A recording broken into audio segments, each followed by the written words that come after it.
Boa noite a todos. Vamos começar daqui a pouco. Estamos esperando aqui o Pedro Monforte entrar na nossa live para convidá-lo aqui para entrar na nossa live.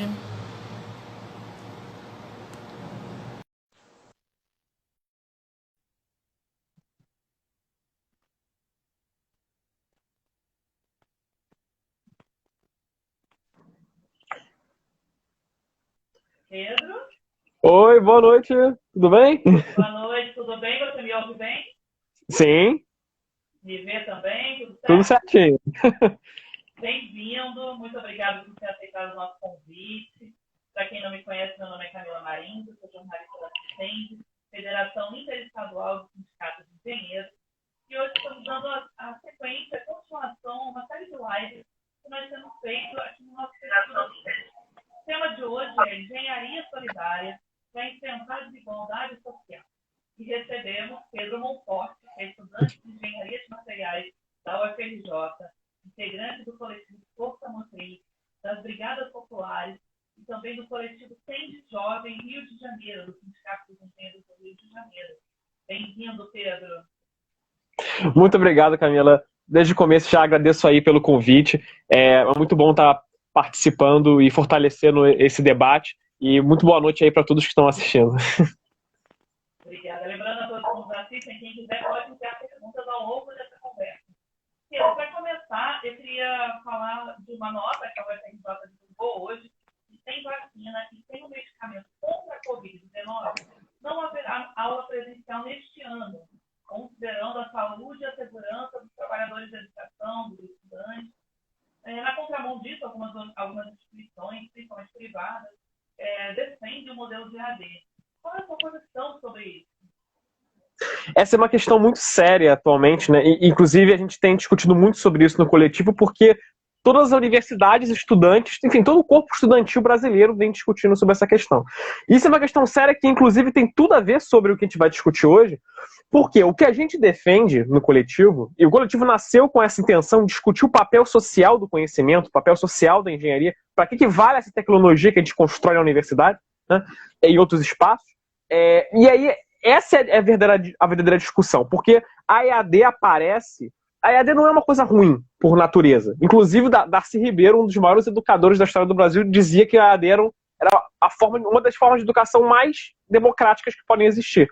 O problema é a forma como a EAD está sendo imposta. A forma como ela é proposta no Brasil, ela faz parte de um projeto de privatização do governo federal, né, de colocar como a única função que a universidade tem que ter é funcionar e dar aula, não importa o que aconteça. Né? E a gente vive hoje uma situação no país que não é normal, que a gente não vive uma situação igual há décadas, né? E que está gerando uma crise social, política, econômica de uma escala que, apesar de no Brasil a gente viver muitas crises, a gente não via há muito tempo.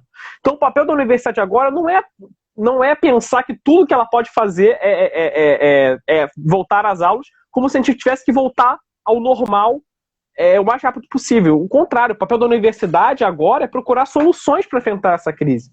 E isso não é loucura. Existem inúmeros laboratórios na própria FRJ, em todo o país, que têm feito pesquisas incríveis e extremamente úteis no combate ao coronavírus no Brasil, nas mais diferentes áreas, engenharia, nas áreas biológicas, até nas áreas de humanas tem pesquisa sobre isso, né, para compreender esse momento. Então, esse agora é a prioridade da universidade. Não é procurar formas de dar aula de qualquer maneira, sem preparo pedagógico para isso, sem um projeto pedagógico, né? Então, é isso que a gente defende, que a universidade cumpra o seu papel. E o papel prioritário agora não é botar as aulas, é focar no que ela pode fazer para combater a epidemia. Você falou das soluções que as universidades podem trazer, principalmente nesse tempo de pandemia. Só que o Brasil vive num cenário que foi aprovado, por exemplo, durante o governo de Michel Temer, a emenda constitucional 95. Qual a importância estratégica do investimento público em educação, saúde, ciência e tecnologia para o país? Pois é, né? Falhou um pouquinho o final da sua pergunta, Camila. Desculpa. Qual a importância do investimento público? Está me ouvindo? Agora sim, agora sim. Está me ouvindo? Agora sim. Qual a importância do investimento público em ciência, saúde, tecnologia e pesquisa? A importância estratégica, assim, Sim. como uma para fomentar soluções, principalmente, não só na pandemia, mas para a formulação de políticas públicas? É fundamental. É fundamental em uma via dupla, né? Porque a primeira via é que não se faz pesquisa sem investimento público, ou melhor, não se faz pesquisa pública e soberana sem investimento público. Saiu uma pesquisa há alguns anos que as instituições no Brasil que mais produzem tecnologia e produzem artigos científicos são as universidades públicas, né? Então, assim, é o dinheiro público que financia a política, a pesquisa no Brasil na sua quase totalidade. E é uma via dupla, porque ao mesmo tempo que a ciência e a pesquisa só se faz com investimento público, não se cria desenvolvimento social, né? E não se cria tecnologia num país sem pesquisa. Então, esse desenvolvimento que é tão caro para o Brasil, que pode nos tirar da nossa condição de colônia ainda no século XXI, de país produtor de produtos primários, absolutamente dependente ao mercado externo, o único caminho para sair disso é a pesquisa pública, né? É a pesquisa, a tecnologia, e isso só vem por meio de políticas públicas e investimento. E uma coisa, inclusive, está totalmente relacionada com a questão das universidades, porque uma coisa que também as pessoas esquecem é que o maior número de pesquisadores no Brasil, de cientistas, são alunos de pós-graduação. A maior parte dos trabalhadores de laboratórios são alunos de pós-graduação, né? Então, assim, a questão da pesquisa e do ensino no Brasil está totalmente ligada. Não dá para entender uma coisa sem a outra. Perfeito. Agora, sobre o nosso tema, eu queria que você explicasse um pouco o que é engenharia solidária e como ela pode ser aplicada nos diversos territórios. Com certeza. A engenharia solidária, né, ou engenharia popular, da forma que ela é muito chamada, é um movimento que começou há muitos anos na engenharia, de tentar utilizar o conhecimento de engenharia para construir desenvolvimento social, né? Construir justiça social. A nossa compreensão no Força Motriz do que é engenharia popular, na verdade, suscita uma outra questão, que é, como a gente adiantou no começo, qual é o papel social da engenharia. Porque, enquanto profissionais, nós somos formados, né? O engenheiro no Brasil, na sua quase totalidade, é formado em universidade. A gente é formado numa universidade para ser mão de obra. Ser mão de obra e trabalhar em empresas, trabalhar em obras, né? E, assim, no nosso processo de formação, o papel social da engenharia não é discutido. Não é discutido o porquê que nós temos que nos formar, ou como que o nosso conhecimento vai se aplicar para resolver problemas sociais. Porque a universidade não serve só para formar profissionais, serve para formar cidadãos. Uma parte da vida do cidadão é a sua profissão. Mas a parte fundamental dessa vida é contribuir para as mudanças no seu mundo, né? Então, assim, pensar em engenharia não só como uma profissão, mas, antes de tudo, como uma forma de transformar a realidade. E aí, e isso é importante, não é pensar nisso com uma perspectiva só filantrópica. Eu quero usar a minha engenharia para ajudar as pessoas. Não é para melhorar a nossa própria vida. Porque a nossa vida, todos nós somos atingidos e sofremos com problemas coletivos na sociedade. A única solução para problemas coletivos são soluções coletivas. Então, assim, a gente tem que pensar a nossa ação como forma de resolver os problemas que nos atingem também. Atingem a todos na sociedade. E você falou dessa engenharia popular. Quais seriam os desafios, por exemplo, nos currículos e nas emendas das universidades para incluir esse tipo de técnica, conhecimento para os estudantes? Isso é uma ótima pergunta, Camila, porque, assim, essa é a pergunta do milhão, né? E a resposta é que é difícil, porque os cursos de engenharia não são pensados para isso. Eles são pensados para o contrário, para você formar profissionais que não tenham consciência social. Que sejam engenheiros e engenheiras focados apenas em acompanhar o mercado, né? Em ser mais um profissional que vai fazer tudo para arrumar um emprego e a vida toda vai ser melhorar o seu currículo para vender o seu trabalho, né? Em nenhum momento das universidades inclui-se no currículo alguma forma de discutir essa questão. Isso é um projeto, isso não é por acaso. Não é à toa que o profissional de engenharia, em geral, é o mais conservador, é o mais reacionário, é o pensamento mais atrasado, muitas vezes. Existe uma intencionalidade nisso, né? A nossa profissão para o sistema capitalista, para o modo de produção capitalista, é muito caro o conhecimento de engenharia. Ele é responsável por fazer a produção de mercadorias funcionar. Todo o processo produtivo de mercadorias no mundo depende intimamente de conhecimento de engenharia, né? E, por outro lado, a gente... É um conhecimento que... E é aí que está a nossa grande função, né? Esse conhecimento, uma vez utilizado para construir desenvolvimento social, para construir alternativas de nação como um todo, alternativas de cidade, alternativas para os problemas sociais que a gente vive, também é muito eficiente. Então, na verdade, e aí é o grande ponto, o conhecimento de engenharia é um terreno de disputa. Ele é uma riqueza que tem que ser disputada, que é utilizada para criar lucro, para gerar, né, gerar capital para as empresas e não para o que ele deveria realmente existir. Então ele tem que ser disputado, a gente tem que lutar para que ele seja utilizado de forma a gerar esse desenvolvimento, e isso começa nas universidades. Começa mostrando para o estudante de que ele não precisa ser só um profissional, que a vida dele não tem que ser fazer tudo o que ele pode para, por favor, ser contratado por uma empresa, porque aí eu vou ser um bom profissional. Não é isso, né? Você pode ser, nosso conhecimento permite muito mais do que isso.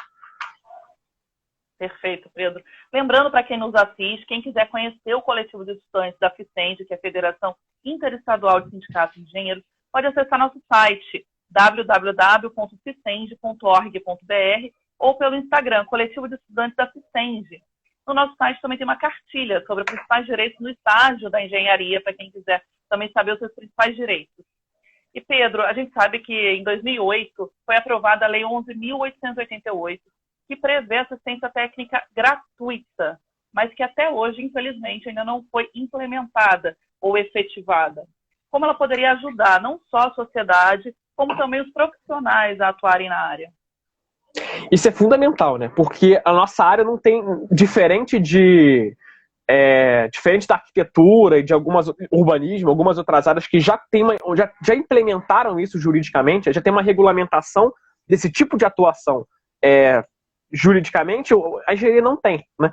E isso é muito grave, porque isso dificulta, como você falou, naturalmente isso dificulta esse tipo de ação, dificulta também, não só numa escala prática, mas também dificulta que os profissionais e até os estudantes reconheçam isso como uma parte da profissão de engenharia. Que atualmente isso não é visto. Quem sai da universidade, até engenheiros que já há muito tempo no mercado, não pensam na assessoria técnica, ainda mais numa assessoria técnica popular, como de fato uma atuação de engenharia, né? Eles veem isso como trabalho voluntário, como uma coisa que você faz para sentir a consciência tranquila, e não de fato para o que nós somos formados.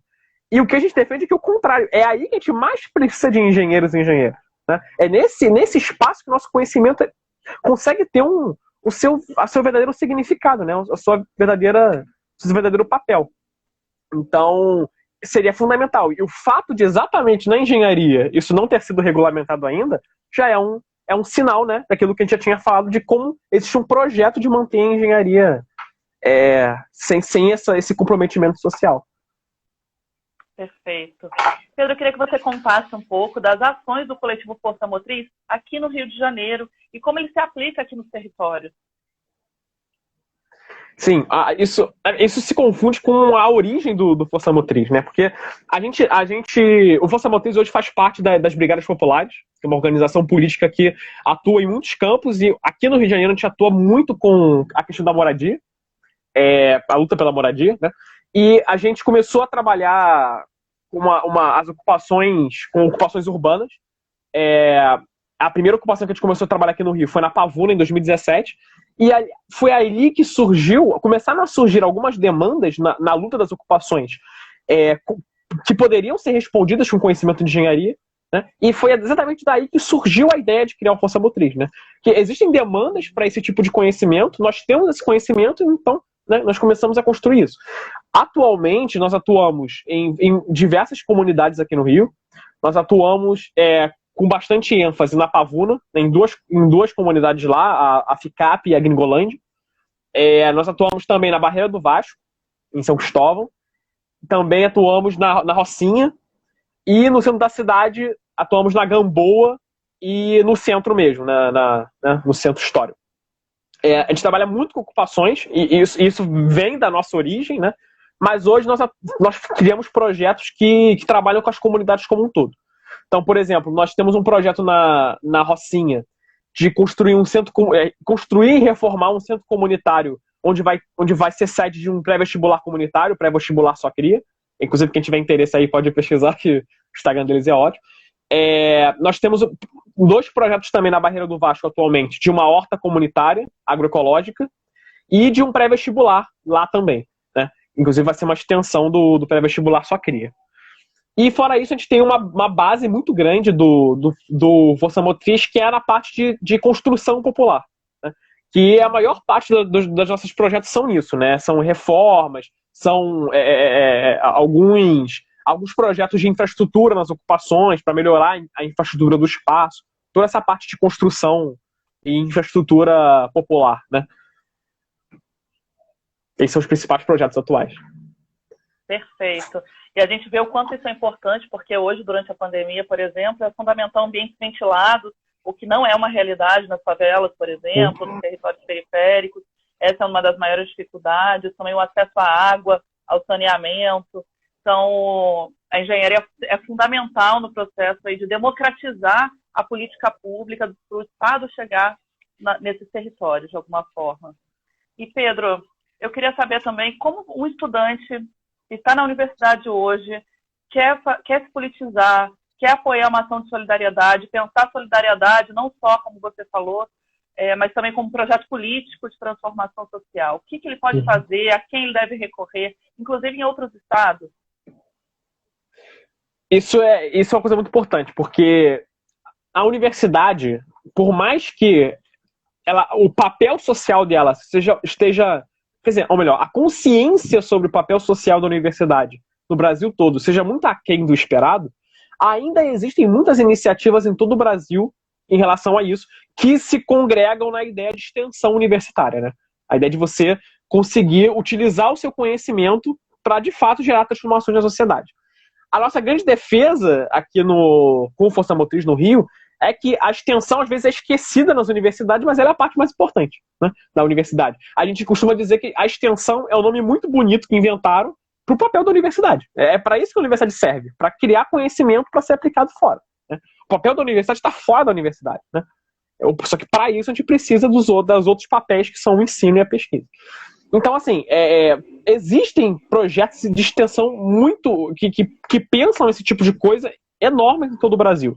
O que falta, na verdade, e a questão é, se o estudante quiser procurar e quiser se envolver nessas coisas, ele vai encontrar. E ele vai encontrar em todo o Brasil, tá? Do Oiapoque ao Chuí.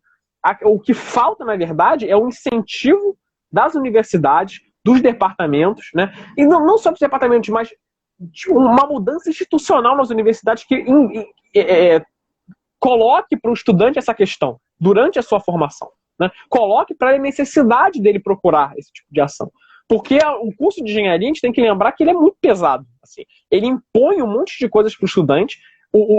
As taxas de evasão são enormes, principalmente entre estudantes pobres, estudantes periféricos, estudantes negros. Então, assim, é um curso que impõe uma série de coisas como se fossem necessárias para ele se formar, para ele poder ser chamado de engenheiro ou engenheira, mas isso, por acaso, as universidades esquecem, né?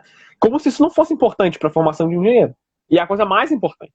Então, o que falta, na verdade, é isso. É o incentivo das universidades e que os currículos das universidades admitam isso na formação, como parte fundamental. Porque se ele quiser procurar, vai ter. Isso é importante, né? O problema não é a falta desse tipo de iniciativa, é o respaldo institucional para que elas cresçam, né? E sejam reconhecidas internamente. Perfeito. Inclusive, algumas universidades já têm escritórios públicos de engenharia, né? Escritórios modelos. Falar aqui que a Yara Peixoto de Sergipe está aqui, a Aline da Bahia. Obrigada pela participação de todos e todas aqui. Quem quiser pode mandar perguntas. E nessa linha que a gente está conversando, Pedro, a gente tem visto também que o governo federal tem feito muitos ataques ao movimento estudantil e também no setor da educação como um todo, não só de asfixia do orçamento, mas de ataque à organização política mesmo. Como o movimento estudantil tem que ser organizado para fazer frente a esses ataques? Esse é um desafio muito grande, né? Porque a gente... Assim, isso já era difícil antes da pandemia, né? Mas atualmente isso tá colocado duas questões muito complicadas para o movimento estudantil, que a primeira é que todas as metodologias de mobilização e de luta que a gente tinha historicamente são, na sua maioria, presenciais, né? Claro, isso não se restringe ao movimento estudantil, né? Todos os movimentos sociais e organizações estão sofrendo com isso. As nossas metodologias de luta, em geral, são presenciais, né? Então, agora a gente vive um contexto em que a gente sofre um monte de ataques, a gente tem que ter a capacidade de se organizar politicamente para dar uma resposta a eles, compreendendo que a organização política é o único caminho para isso. Mas como é que a gente vai se organizar? É a primeira questão, né? Como é que a gente se organiza politicamente e remotamente? Isso é um desafio, né? Porque, por exemplo, antes a gente poderia fazer um ato para mostrar que os estudantes, ou grandes atos, eram uma das principais ferramentas para mostrar para o governo e pressionar o governo a mudar as decisões. Hoje é impossível fazer isso, né? Então, assim, a gente é um desafio de pensar novas formas de mobilização e novas formas de pressão, né, institucional. E, por outro lado, se coloca uma outra questão séria também, que enfim, isso acontece constantemente, mas existe toda essa questão sobre a IAD coloca dificuldades naturais. Por exemplo, os principais estudantes que seriam prejudicados com a IAD na forma como ela é imposta são os estudantes que não têm acesso à conexão. Então, como é que a gente consegue mobilizar esses estudantes e organizar eles para reivindicar suas próprias demandas se eles estão totalmente desligados do mundo como ele se organiza hoje? Então, assim, são perguntas que ainda estão em aberto.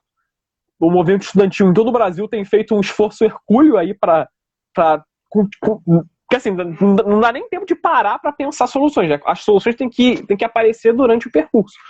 Então, assim, de continuar todas as tarefas que tinham antes, de continuar representando os estudantes, continuar se mobilizando e, enquanto isso, pensar formas de tornar isso melhor, mais eficiente nesse momento.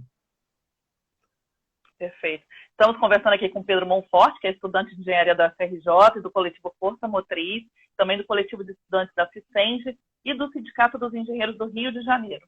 E, Pedro, temos aí também mais uma pergunta.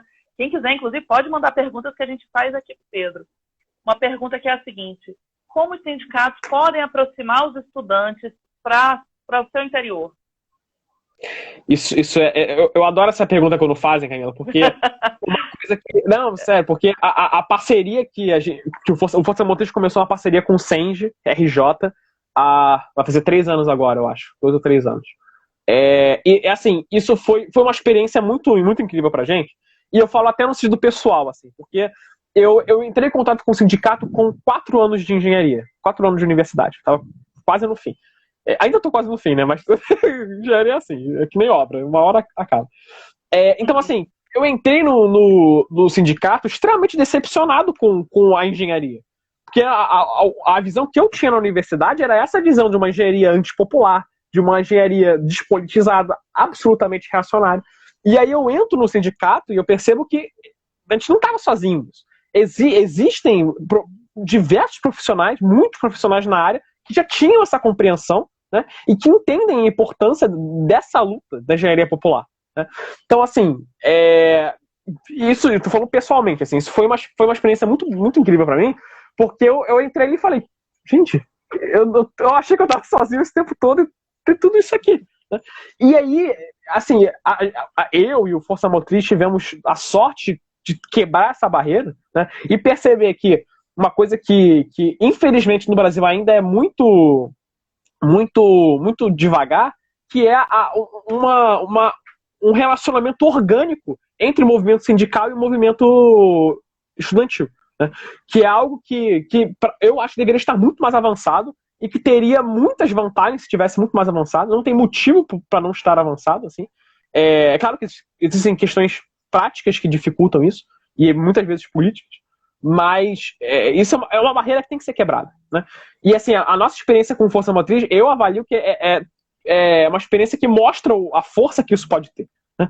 Porque o papel, compreendendo a engenharia como uma ferramenta de luta, né? E isso é importante porque isso inclusive é uma mudança para o pensamento do movimento sindical. Porque o movimento sindical, eu falo de engenharia, né? Mas assim, em geral, ele vê o seu papel como mobilizar a sua categoria, né, a massa de profissionais da sua área para lutar pelos seus direitos, mas um pensamento que vem sendo construído há pouco tempo, assim, em poucas décadas no movimento sindical, é pensar não só a sua profissão como aquilo que te define como profissional, aquilo que te define como trabalhador, como explorado, e só o elemento que vai unir a categoria, e pensar a profissão como instrumento de luta.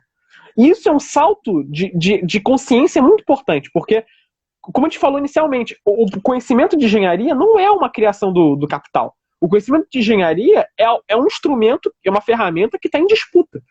Então, assim, a engenharia não é só uma coisa ruim que nos transforma em profissionais, nos transforma em trabalhadores explorados que tem que vender nossa força de trabalho, né, e que nós temos que lutar para melhorar nossas condições de trabalho. E transformar a sociedade, porque, né, e construir uma revolução que vai ser a única forma de termos condições de trabalho realmente aceitáveis. Né? A engenharia, ela é uma ferramenta, esse conhecimento e essa prática e essas tecnologias são ferramentas que têm que ser disputadas para serem utilizadas na luta, né? Para serem utilizadas como ferramenta de construção do movimento popular, né? Da luta popular. Então, assim, esse salto é importante e os sindicatos são fundamentais para isso. Né? Que é ali que está concentrado esse conhecimento, né, como forma de luta. Então, assim, pensando por essa perspectiva, para nós, não faz sentido porque o movimento sindical não está junto do movimento estudantil nisso. Né? Então, assim, essa é uma barreira difícil de ser quebrada, porque a universidade já tem dificuldade de trabalhar com os estudantes, já tem uma barreira sobre a questão da engenharia popular. Imagina discutir o sindicalismo na universidade. Né? A barreira é dupla. Né? Então, assim, eu vejo a forma de quebrar essa barreira, né, não como se a barreira da engenharia popular se somasse à barreira do sindicalismo. Eu acho que, juntando essas duas pautas, fica mais fácil de atravessar essa barreira. Né? E é isso que a gente tem tentado construir. Ótimo. Marília Cavalcante também aqui nos assiste. Quem quiser pode enviar perguntas. Pedro, eu queria que você contasse de um momento que foi a visita técnica que o Sindicato dos Engenheiros, a Assistente, por meio do presidente Clóvis Nascimento, fez junto com o coletivo Força Motriz na Pavuna, que acabou desencadeando também numa cartilha. Queria que você contasse um pouco sobre esse processo. Aqui, inclusive. Isso. Tá refletindo na luz. Cara, aquilo foi incrível. Foi incrível. Porque, e assim, já foi incrível pra mim. Eu fico imaginando como foi incrível pros moradores. Porque, assim, isso é uma experiência que a gente teve muito tempo na ocupação. Pros moradores, a figura do engenheiro ou da engenheira é uma figura de muita autoridade. Assim. Porque isso é engraçado. Pela nossa própria formação, o engenheiro e a engenheira é visto como figura de autoridade no trabalho, né? É visto quase como um burguês, né? Então, assim, aqueles moradores, né, das ocupações, né, eles ninguém não está acostumado, não é só eles, né? Eu mesmo. Ninguém está acostumado a chegar e ver um engenheiro falando, não, a gente está aqui para ajudar vocês, para dar uma resposta à demanda de vocês, né? E a gente não vai cobrar nada por isso e a gente está aqui para lutar junto com vocês. Né? Isso é algo inédito. É algo inédito para mim, já era, imagina para eles. Porque assim, a engenharia é vista como uma coisa cara. Né? É visto como, não, nunca vou conseguir pagar pelo trabalho de um engenheiro para chegar aqui, para me ajudar na minha casa, para achar uma solução para os meus problemas. Né? É visto como algo que é totalmente irreal. Então, aquilo foi um momento muito, muito especial para todos. Né? Aqueles moradores, os moradores junto conosco, né, que estávamos lutando naquela ocupação, aquilo foi um momento muito gratificante para a gente, de ver que a gente estava tendo a capacidade de nos mobilizar para ter um apoio como esse. Né? Então, assim, aquela visita foi na metade de 2018, mais ou menos, né? Ela marcou, além de todas essas coisas, né? Ela marcou um processo muito importante pra gente, né? Que, sem dúvida foi o maior projeto que a gente teve até hoje, que foi a regularização fundiária de uma das ocupações na Pavuna que a gente trabalha até hoje, né? Que é a ocupação Povo Sem Medo. A ocupação Povo Sem Medo, ela acontecia num galpão industrial, né? Um antigo galpão industrial, abandonado há mais de 30 anos. Ele foi ocupado por uma série de famílias, na sua maioria sem teto, né? Ou estavam prestes a ser despejados. E aí a luta dessa ocupação, ela saiu do campo apenas jurídico, né, de evitar um despejo, ela ganhou uma amplitude política, né, a gente começou a reivindicar com a prefeitura a regularização daquela ocupação junto com os moradores, né. Não foram poucas as vezes que a gente lotou a Câmara Municipal ou levou muita porrada na frente da prefeitura para conseguir as reuniões necessárias, e aí a gente conseguiu criar um GT com a prefeitura para criar um plano de ação para regularizar aquele espaço. E aí eu lembro até hoje, os dois primeiros passos para esse GT foram o relatório que a gente fez com o SENS sobre as condições do local e uma declaração do SENS de que aquele espaço poderia sim ser usado para moradia se a prefeitura se comprometesse a fazer a obra de infraestrutura, né? Então, assim, esse foi as duas coisas que a gente colocou na mesa da prefeitura para começar o grupo.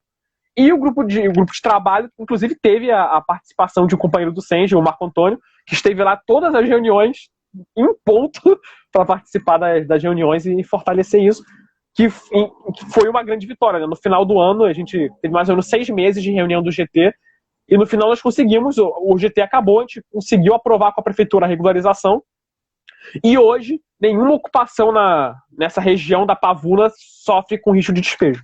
Essa foi uma vitória inédita, assim.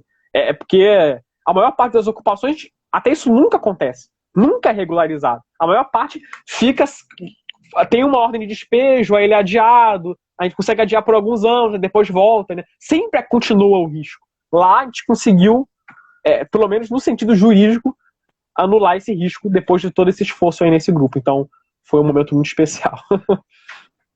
Fala da cartilha. Então, a cartilha foi o segundo passo disso. Porque na Pavuna eram 2 ocupações que estavam lutando pela regularização. A primeira é a Povo Sem Medo, que é essa que eu contei, que recebeu a visita do SENS, que tinha uma situação pior, porque era um terreno industrial, tinha uma série de problemas infraestruturais muito graves, né? E tinha uma segunda ocupação que é muito maior, né? Até hoje, né? Tem, né? Que é muito maior, é a mais antiga, ela já existe hoje, deve fazer uns 7 ou 8 anos que ela existe, que é a Gringolândia, que tem mais de 500 famílias, então é praticamente um bairro, né, de favela. E assim, é um bairro. Você entra, já tem casa de 3 andares, né? E já está plenamente construído, ainda que sem toda a infraestrutura necessária para ter uma urbanização plena. Então, assim, na Gringolândia, a gente conseguiu regularizar o local, então os moradores realmente iam receber a escritura, a posse dos terrenos. Só que na Povo Sem Medo, isso não foi possível, porque a situação do local era tão ruim que a gente teve que discutir com a prefeitura colocar os moradores num outro local, né? E aí, é claro que a gente sabe que, geralmente, quando a prefeitura faz isso por conta própria, é com a pior intenção possível, é levar os moradores para Santa Cruz, né, para o outro lado do Rio de Janeiro, no local que ninguém sabe como é que é feito, né, sem garantia nenhuma de como vai ser a condição de vida daqueles moradores. Então, assim, a gente reivindicou para que fosse construído um conjunto habitacional na própria Pavuna para aqueles moradores, né? E aí, durante essa discussão no grupo de trabalho, a gente decidiu criar um projeto popular para aquele conjunto habitacional para garantir que, primeira coisa, o projeto respondesse à demanda dos moradores. Então, assim, não adianta, porque não sei quem está aí assistindo, quem já viu a planta de um Minha Casa Minha Vida. São plantas padronizadas. Essas plantas, às vezes, no maior cômodo da casa, não cabe uma cama inteira, né? Porque a forma como a planta é pensada não corresponde de forma alguma à forma como aquelas pessoas vivem. Então, foi um esforço de pensar, né? E o resultado foi essa cartilha aqui, pensar que conjunto habitacional os moradores queriam, né? E aí tem, deixa eu ver aqui, deixa eu mostrar aqui, tem as plantas de como é que deveria ser a área do conjunto habitacional, aí com horta comunitária, com espaço né, de lazer para as crianças, centro comunitário, tudo feito de uma forma que a prefeitura não pudesse dizer, não dá para fazer. Dá sim, tá aqui, ó. É só seguir o que a gente desenhou, né? E além disso, essa cartilha tem toda uma argumentação jurídica nela de que isso que a gente estava reivindicando não é algo absurdo. Isso já é direito da população. Já é respaldado na Constituição tudo aquilo que a gente estava reivindicando. Então, assim, na verdade, a gente não está reivindicando nada novo. Era tudo que os moradores já deveriam ter, né? Então, e aí o resultado foi isso. E, assim, esse plano, assim, foi feito em parceria com o SENS, né? Tem cadê o selinho do SENS e da Mútua, né? que foram parceiros aí na construção dessa cartilha, e tem o nosso maior agradecimento. E assim, esse plano, o significado dele é muito grande, assim, porque foi a primeira produção física do Força Motriz, né? A gente realmente construiu um conhecimento de forma sistemática, e está aqui sistematizado, né, para servir até como uma referência no futuro. Então, isso também foi um marco importante do nosso trabalho, né? Com certeza. Não só a cartilha, como também as parcerias do Sindicato dos Engenheiros do Rio de Janeiro no processo de regularização fundiária, como também de acesso à prefeitura, na formulação, na luta pela política pública ali do direito à moradia, foram fundamentais. Dos estudantes que nos ouvem, que não são do Rio de Janeiro, podem procurar o Sindicato de Engenheiros do seu estado e alinhar ainda mais essa aliança com o sindicato, entre movimento estudantil e movimento sindical. Porque, como o Pedro mostrou agora, a ação prática aconteceu e dá retorno para a sociedade. Pedro, temos perguntas aqui para você. Show. Antes disso, eu vou anunciar aqui a presença da Elaine, que é coordenadora do coletivo de estudantes aqui também pela FICENG, diretora da FICENG, da Lindalva Dantas, do Sindicato dos Engenheiros Agrônomos do Rio Grande do Norte, do Idelfonso Madruga, que é presidente do Sindicato dos Engenheiros de Rondônia. Muito obrigada pela presença. E, Pedro, a Sofia Schecker, perdão. Ah, Sofia! Como pensar em ações de engenharia popular para além de moradia e educação? Ótima pergunta. Isso perguntam muito pra gente. Perguntam muito, mas por que vocês decidiram trabalhar com moradia? Né? E assim, porque a forma como a gente discute isso, a engenharia popular entra em qualquer canto. Em qualquer campo que a engenharia possa contribuir com a transformação social. E assim, a grande vantagem é que o conhecimento de engenharia já é muito vasto. Então, assim, virtualmente, em quase qualquer espaço, em quase qualquer tipo de demanda social, o conhecimento de engenharia pode ser útil. Né? Então, assim, um ponto importante que a gente tem começado a construir muito aqui no Rio de Janeiro, que foge um pouco da questão da moradia, mas não totalmente, ela está intimamente ligada, que é o movimento da engenharia, da economia solidária, né? Ou economia alternativa, né? Tem muitos nomes. Porque, assim, isso está muito ligado com a questão da moradia, mas está mais ligado com a ideia de projetos comunitários. Porque, assim, a ideia da economia solidária é construir uma forma de economia, uma forma de geração de renda, né, que é uma das principais demandas sociais hoje, se for pensar no Brasil. As principais duas demandas do trabalhador brasileiro é emprego e teto. Com essas duas coisas, ele pelo menos consegue existir. O que vem, tem muita coisa depois, mas são as duas bases da sobrevivência humana na sociedade capitalista hoje.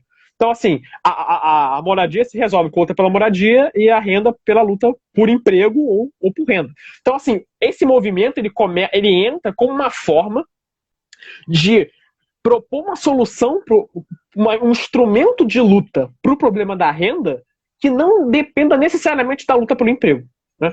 Então, assim, e aí pensar formas alternativas de geração de renda através de cooperativas, através de projetos comunitários, né, de agroecologia, de agricultura urbana ou até rural, né? Então, assim, e aí a engenharia tem um papel fundamental nisso, fundamental, né? Em todo o Brasil, tanto na parte administrativa, na parte de criação de produtos, na parte de design, tudo entra aí. E isso pra gente é muito importante no Força Motriz, porque eu faço questão de frisar isso assim, porque o nosso projeto, né, enquanto Força Motriz e enquanto Brigadas Populares, não é só construir as ocupações, construir o movimento pela moradia para lutar pela casa, né?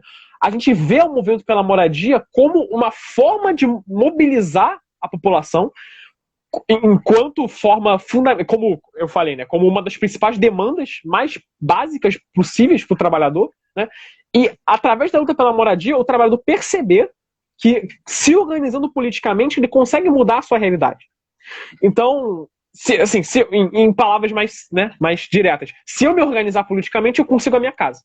E uma vez que ele consegue a casa, ele percebe, se eu continuar me organizando, eu consigo renda, eu consigo saúde, eu consigo melhorar minhas condições de vida, não porque alguém chegou e me deu, mas porque eu conquistei lutando politicamente. Então, assim, então essa ideia de economia solidária, de geração de renda, de projetos comunitários, de cooperativas, também entra nessa luta, né? Então, dar independência pro trabalhador, para aquele trabalhador que luta, que está organizado, é fundamental. Então, a engenharia, essa é só um dos exemplos de onde que a engenharia pode entrar, que é absolutamente importante hoje em dia. Ainda mais com as taxas de desemprego que a gente vive, né? Então, isso é muito importante. Então, a economia solidária seria um contraponto, inclusive, para enfrentar a narrativa de empreendedorismo tão usada hoje pelo governo federal? Absolutamente. Pelo governo federal e dentro das universidades. O que é algo absurdo, assim, porque é a ideia de que você não tem emprego. Você demora anos para se formar, sai da universidade e não tem emprego. Então, o empreendedorismo, ele dá para fazer um paralelo bom com a EAD, que ele entra como uma solução mágica e milagrosa para resolver os seus problemas e que, na verdade, não é uma solução. É simplesmente uma cortina de fumaça. É você tentar colocar no indivíduo a solução dos problemas, né, e não apontar a verdadeira raiz desses problemas, que é o problema do desemprego, que é um desemprego estrutural, que é um desemprego criado pelo modo de produção capitalista e que a única forma de superá-lo é construindo alternativas à cidade que a gente vive. E aí entra a economia solidária. E aí entra que está totalmente, intimamente ligado ao movimento pela moradia. Que entra aí o movimento popular, de falar, não, a alternativa tem que ser outra, tem que ser construir essa alternativa a partir da base, né? A partir do trabalho popular. E no fim das contas, isso é construir o socialismo. Socialismo, a gente discute muito isso no coletivo, assim. A ideia de socialismo que nós temos não é uma coisa que vai se construir de um dia para o outro quando tiver uma revolução, quando tiver gente na rua com arma. É evidente que esse estágio, né, de enfrentamento e de ápice da luta de classes é algo inevitável. Mas o socialismo, a construção das relações socialistas começam na base, começam na luta popular. Então, a gente vive relações socialistas todos os dias. E elas estão em eterno combate com as relações capitalistas. O nosso papel é tornar as relações socialistas dominantes. Então, assim, isso começa com a ideia de luta pela moradia de forma coletiva. Começa com a ideia de economia solidária, de você gerar renda sem precisar estar diretamente ligado à lógica capitalista, né? E o que é construir o socialismo se não isso, né? A ideia é por esse caminho. E aí, a engenharia popular tem um papel fundamental. Perfeito. Temos mais uma pergunta aqui da Marília Cavalcante. Vocês pretendem expandir as atividades do coletivo Força Motriz? Como está a adesão dos estudantes? Cara, tem, e assim, a gente está muito surpreso mesmo, porque é um desafio muito grande para a gente ter estudantes que se comprometem com a luta, assim, no sentido de não só participar, mas se ver como um militante que quer fortalecer isso e construir isso, né? Não ver só como uma ACE que você vai fazer, vai ganhar algumas horinhas lá e vai colocar no seu currículo. É muito difícil dar esse passo. E assim, isso tem sido uma surpresa muito grande pra gente, porque agora, no período de quarentena, a gente também teve que se reinventar, né? Porque a maior parte, quase total dos nossos projetos, até então, eram presenciais. É ir nas ocupações, é ir nas comunidades, é criar os projetos. Como é que a gente se adapta para esse novo momento para não só não deixar de receber novos estudantes, mas mostrar para os estudantes e explorar esse momento de contradição de que a universidade teoricamente está parada e a gente tem que falar não está e não precisa estar, né? Existem uma série de projetos que podem ser pensados e realizados agora com o nosso conhecimento. Então, assim, a gente teve que se reinventar para, né, não perder essa narrativa. E a gente está, voltando ao que eu estava falando, a gente está muito surpreso porque está dando muito certo. A gente tem conseguido muito mais adesão dos estudantes agora do que a gente tinha antes. Claro que muito disso é porque os estudantes a maior parte não está com aula, então assim, tem mais tempo livre.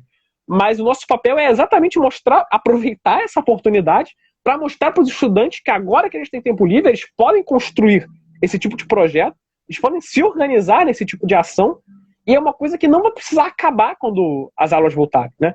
É o momento de utilizar essa oportunidade que a gente teve para provar para os estudantes que essa organização e a engenharia popular é uma coisa que vale a pena. É uma coisa que tem que estar fazendo parte da formação deles, né?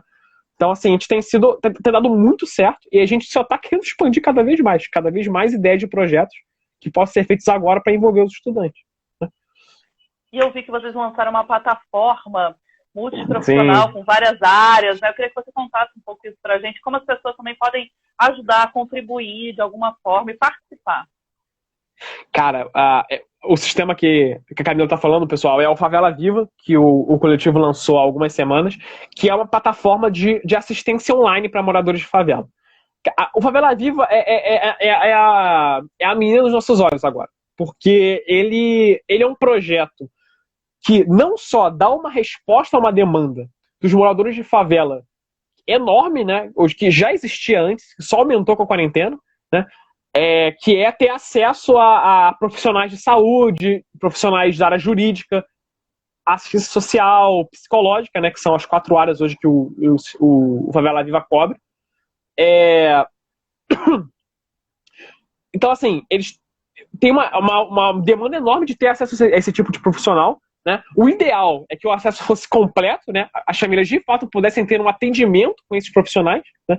Mas enquanto isso não é possível, pelo menos permitir que esses profissionais possam dar uma assistência a esses moradores, né? E orientar esses moradores a como agir, né, nesse momento, né? Como agir para dar uma resposta à demanda deles em todas essas áreas. A ideia do Favela Viva nasceu porque já existem diversos sistemas desse tipo para atendimento à saúde, né, para assistência online de saúde, principalmente em relação a sintomas da Covid. Mas assim, o que a gente refletiu é que a demanda dos moradores não é só em saúde, é em todas essas áreas, né? Então foi aí que surgiu a ideia de expandir e criar um sistema que fosse multi-área, né? Até agora a gente não viu nenhum. O Favela Viva parece ser inédito nesse sentido. E assim, esse é um ponto, né? Assim, então, como projeto, né, para dar uma resposta para essa demanda dos moradores, é importantíssimo. E assim, não ver os moradores como só a parte atendida, né? Os moradores têm um papel fundamental nesse processo, que são eles que vão ser o apoio para aumentar esse sistema, para melhorar como ele funciona, né? Para apontar erros, né, e propor como que ele pode melhorar, né? Então, assim, e ser cada vez maior. Mas o segundo ponto fundamental do Favela Viva é que até então, a gente atuava só na mobilização e principalmente só com estudantes de engenharia, de arquitetura, urbanismo, essas áreas mais técnicas e mais relacionadas com a questão da moradia, né? Mas agora com a Favela Viva, a gente expande essa atuação automaticamente, porque além de profissionais, quem pode atender lá também são estudantes, estudantes universitários dessas áreas de atendimento. Então, assim, a gente expande essa discussão não só da engenharia popular, mas da assessoria técnica como um todo, para todas essas áreas. Então, agora a gente expande nossa discussão para estudantes de medicina, para estudantes de arquitetura, para estudantes de direito, de psicologia, né? Para mostrar que a questão da assessoria técnica popular é muito mais ampla do que isso, né? Então está sendo uma experiência muito boa para a gente, como projeto e como instrumento de aproximação de estudantes de outras áreas, né? E de expansão do nosso debate. E vocês, como integrantes do coletivo Força Motriz, como vocês veem, quais são as principais dificuldades hoje encontradas nas favelas e nas regiões periféricas do Rio de Janeiro, nesse momento de pandemia? Porque em relação à pandemia, assim, uma das questões mais sérias é que as condições das favelas, a primeira coisa, são terríveis para a proliferação do vírus. Então, assim, coisas básicas, como você falou, a densidade populacional é muito grande. Então, as casas, é uma casa em cima da outra, as casas são muito próximas umas das outras, né? A falta de ventilação. Questões muito mais sérias do que essas, que são a falta de água, que é, sem dúvida, a questão mais séria, que mais dificulta a defesa daquela população ao vírus. Toda a base da defesa e dos métodos de proteção são baseados em água. Se você não tem água, como é que você vai se proteger, né? Então, esses são problemas mais infraestruturais, assim. Então, falta de água, falta de saneamento básico, falta de esgotamento sanitário, né? Todas as questões que atingem as favelas de todo o Brasil são muito sérias. E aí existem outros problemas que são anexos a isso, que são tão graves quanto. Que são a falta de atendimento médico. Então, nas favelas, onde está boa parte da população do Rio de Janeiro, por exemplo, um quarto da população do Rio está em favelas. Então, assim, são áreas que têm baixíssimo acesso à saúde. Um exemplo bem claro desses, que é bem recente, foi o caso da Rocinha, onde o Crivella decidiu colocar um tomógrafo numa igreja e não numa UPA, né, que já existia na comunidade. Então, assim, a UPA é tão sucateada que era a oportunidade daquele espaço receber um equipamento para atender os moradores, ele não foi para a UPA. Mesmo quando é absolutamente necessário e o mais lógico que vá para lá, né?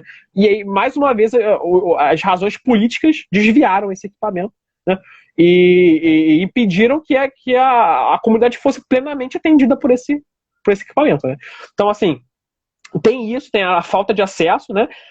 E uma questão também que é muitas vezes esquecida é o problema do emprego. Porque os moradores de favelas, em geral, são os moradores que mais sofrem com a falta de emprego, mais sofrem com a falta de renda nesse momento.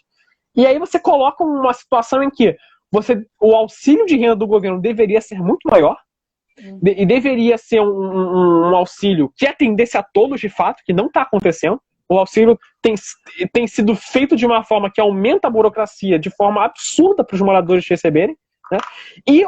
Ou às vezes só aumenta a chance de contágio, porque tem muitas pessoas que não conseguem retirar o auxílio pelo telefone e tem que ir no banco, ou não conseguem o auxílio pelo telefone, ou o aplicativo não funciona e vão no banco saber por que não está acontecendo, né? Porque precisam do dinheiro. E aí vão no banco, o banco está cheio e acabam saindo com o coronavírus. Então, assim, essa questão das políticas públicas emergenciais também são muito graves. E são as favelas que mais sofrem com essa falta de projetos e com essa falta de auxílios. Recentemente, o Rio teve uma vitória enorme, que foi a renda básica emergencial aqui do Rio. Complementar, né? Belo Horizonte também aprovou. Que foi defendida e foi com muita briga no parlamento aqui no Rio de Janeiro para ser conquistado, e estamos esperando o Crivella regularizar isso, né? Então, assim, é uma coisa que vai ser muito importante, principalmente para essa população, e que está sendo aguardado aí, né? Antes de caminhar para as nossas considerações finais, quero avisar aqui a todos que nos assistem que a FICEND tem um coletivo de estudantes de engenharia que se organiza aqui também num perfil no Instagram, e também tem um e-mail, estudantes@ficend.org.br, e no nosso site www.ficend.org.br você pode encontrar cartilhas sobre seus direitos no estágio da engenharia, pode encontrar uma série de publicações e matérias que nós fazemos diariamente, não, frequentemente. E participem da atuação dos sindicatos, participem das assembleias, estejam juntos, porque como o Pedro nos trouxe hoje, é uma experiência que dá certo na prática e traz um retorno para a sociedade também. E Pedro, para a gente encerrar, tem uma última pergunta para você. Qual o papel da tecnologia, do conhecimento na construção de um projeto de país comprometido com a soberania nacional?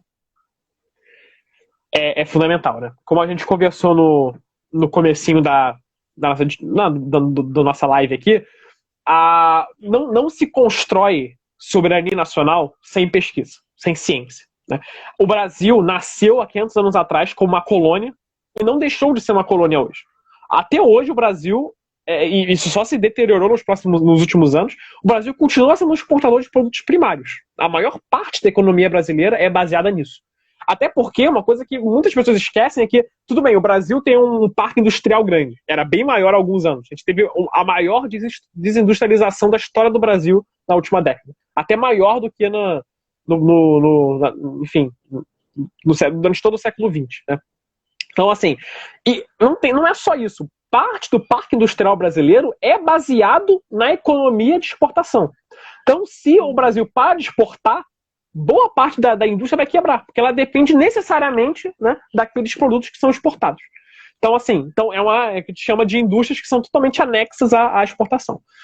Então, assim, a gente tem uma situação no Brasil que a condição política interna no Brasil e a forma como a sociedade brasileira se organiza está associada ao fato de nós sermos dependentes ao mercado externo, né? Das nossas riquezas, riquezas naturais, mas não só riquezas naturais, o nosso trabalho também é uma riqueza, né, que é disputada, ser totalmente direcionada para a produção de mercadorias para ser exportada, né?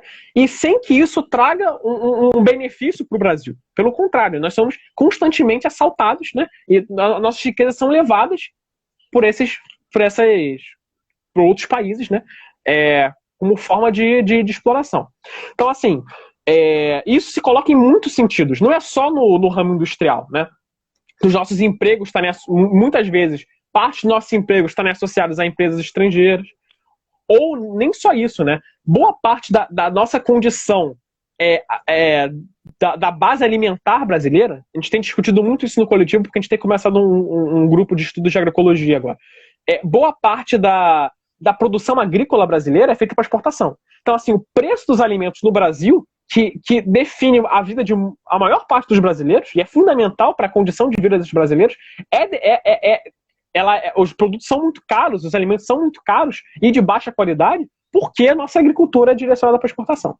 Então, assim, a única forma do Brasil sair dessa condição de colônia, de ter soberania, porque a gente fala muito de soberania, mas as pessoas têm dificuldade de entender o que soberania significa. Soberania é ter a capacidade da economia brasileira poder se autodeterminar, né? Da gente poder decidir onde é que o dinheiro vai ser investido. E aí, se o dinheiro vai ser investido em educação, se vai ser investido em saúde, se a nossa produção agrícola vai ser feita pela agricultura familiar, e aí o preço dos produtos vai despencar, né? E a gente vai conseguir ter acesso à alimentação de qualidade e com preços muito mais baixos, que vai melhorar a vida de todos os brasileiros. Então, assim, a questão da soberania está ligada à base da nossa vida, aos nossos empregos, a nossa moradia, nossos empregos, a nossa comida, a base de tudo que a gente precisa para sobreviver. Então, assim, lutar por soberania é lutar por melhores condições de vida para todos no Brasil. E, assim, não se constrói soberania sem tecnologia. Não se constrói soberania se a gente não tiver o controle das nossas riquezas naturais, né? E um exemplo que eu dou, eu sempre gosto de dar esse exemplo quando eu discuto sobre isso, do nióbio brasileiro, né? Que foi muito mal falado aí pelo Bolsonaro nos últimos anos. E assim, eu gosto de falar sobre isso porque é a minha área. Eu sou engenheiro de material, estou prestes a me formar em engenheiro de materiais. Então, assim, quem melhor do que os engenheiros de materiais para discutirem o nióbio brasileiro? O Brasil hoje tem aproximadamente 98% das reservas de nióbio do mundo. 98 e quase 99, né? Então, assim, a gente tem praticamente todas as reservas de metal desse metal no mundo. E o preço desse metal não é definido pelo Brasil. Ele é definido na Bolsa de Londres. Então, assim, nós temos 98% da reserva de um elemento em toda a crosta terrestre e não somos nós que definimos o preço. Então, assim, isso é uma questão muito séria. É a prova de que nós não temos soberania nenhuma, né? E, assim, mas aí tem muitas pessoas que não entendem do assunto, que vem só dando esse exemplo do nióbio como exemplo geral, assim.